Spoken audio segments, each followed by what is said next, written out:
Welcome to the first ever episode of You Choose Moulinie Reviews.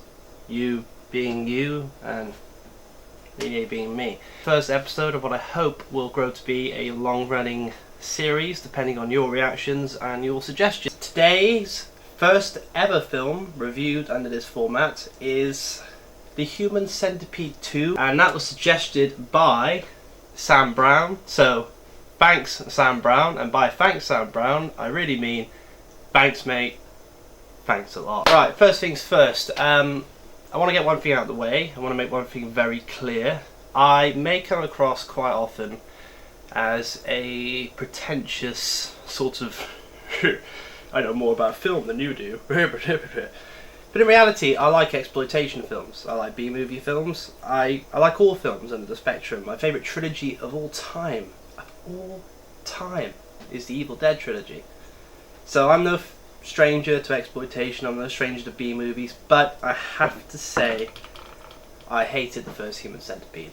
I thought it was mindless drivel, just violence for the sake of being violent, gross for the sake of being gross. It didn't really have anything to say about anything. Stylistically it was shit, thematically crap, and it just wasn't a very good film. Considering that fact, my expectations for the Human Centipede 2 were very low, and perhaps because of this, they were surpassed. First half hour of the film is surprisingly very, very good. The story is simple, yet clever in its own way. In case you haven't seen it, it basically starts off with this kind of fat guy who's been abused by his father, and his mother's not a very nice person.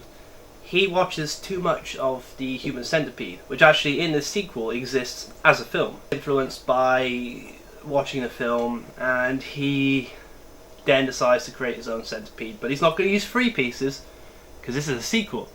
Sequels have to go one step further, so he uses 11 pieces. Nice little meta story, nice start, quite clever. I like the way that Tom Six, the director, clearly is talking about the criticism of the first film. The way that we go, oh, you shouldn't show that to people, it'll influence them and mess them up. He's going, yeah, I'm going to make a sequel out of that, fuck you. And I kind of like that. Also, what I found really fascinating about the film was that in terms of tone, aesthetics, the black and white with the David Lynch hum permeating in the background, and the sparse dialogue, quite visual based, which is nice. It's always refreshing when somebody remembers that film is, above all else, a visual medium, and we don't need necessarily to have characters spouting monologues non-stop for 3 hours. Quentin Tarantino. So yeah, that was quite nice. Bit of visual storytelling, bit of old school sort of filmmaking, and the only film I could compare the first 40 minutes to, off the top of my head, is David Lynch's Eraserhead, which is far from an insult because I love Eraserhead. It feels a lot closer to being an art house film than it does to be an exploitation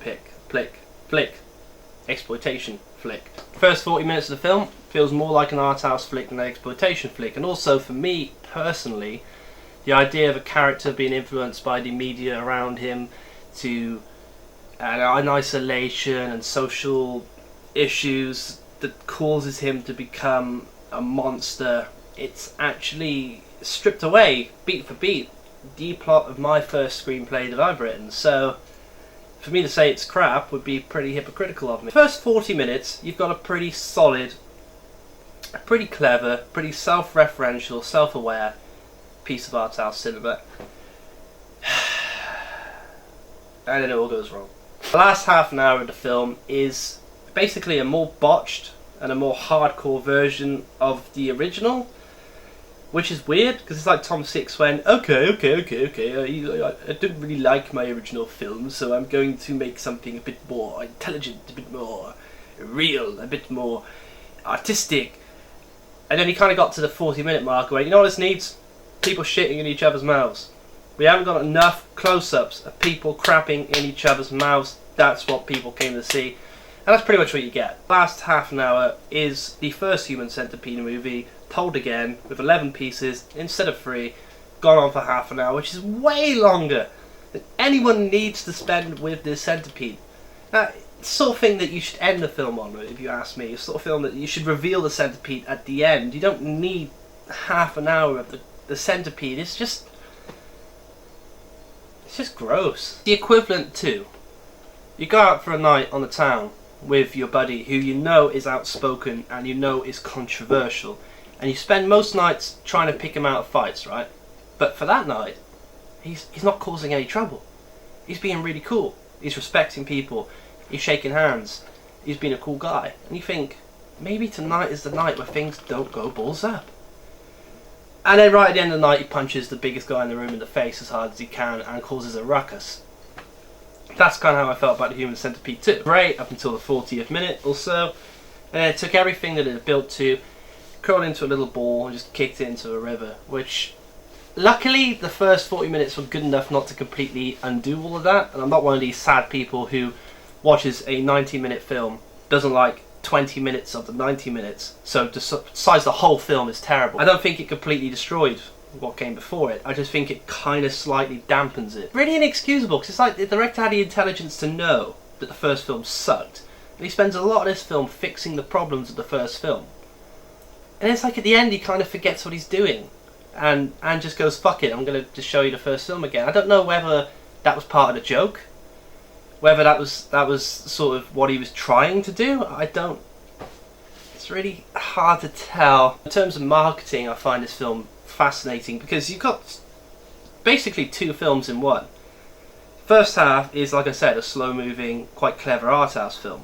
Second half is a balls-to-the-wall exploitation movie, complete with a woman giving birth in a car to a fetus and crushing it under a accelerator. Why is that in there? I don't know. It's just there. People like me. I mean, I hate to say people like me, it sounds so pretentious, but people like me, who like art house cinema, they like kind of intelligent films and stuff like that, they'll like the first half. And then you got those people out there who just love violence. They don't care about scripts, they don't care about acting, they don't care about dialogue, they don't care about cinematography, they don't care about editing, they don't care about any of these things. They couldn't care less about any of these things. They just want to see the most depraved and foul stuff they can find on a cinema screen. So those people will hate the first half and only enjoy the last 30 minutes, because the first half of the film they're going to be sat there going, what's this? That's not like, where's the poo? You know? They're kind of, where's the poo? They're going to be really confused. People like me, who like art house cinema, we're going to sort of watch the first half, really enjoy the first half, and then when it gets to the final third, we're going to go, ooh, what is this? And we're all going to get up and we're going to walk out of the cinema. So you've got people who are going to walk in ideally halfway through, people are going to walk out halfway through. This is the only film I could ever imagine should have been sold with only half price and half-time tickets for a cinema. You don't get the full 90-minute ticket, you get a 45-minute ticket. You either come in for the first half and leave when it all goes to hell, or you come in when it all goes to hell, depending on which side of the exploitation fence you fall on. Human Centipede 2 is generally a far, far better endeavour than the original. It's certainly a step up in quality, but the joke eventually wears a little thin, and the film ends up making exactly the same mistakes as the first movie. But because of the intelligence shown earlier, because of everything they kind of tried to do in the first 40 minutes, it kind of elevates it beyond the first Human Centipede considerably. You know what? It's a good watch. It's up until the last 20 minutes. It's good.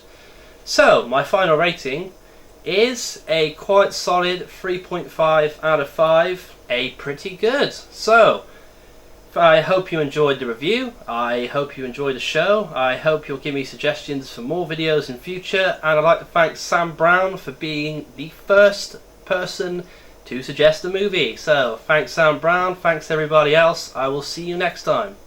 Bye.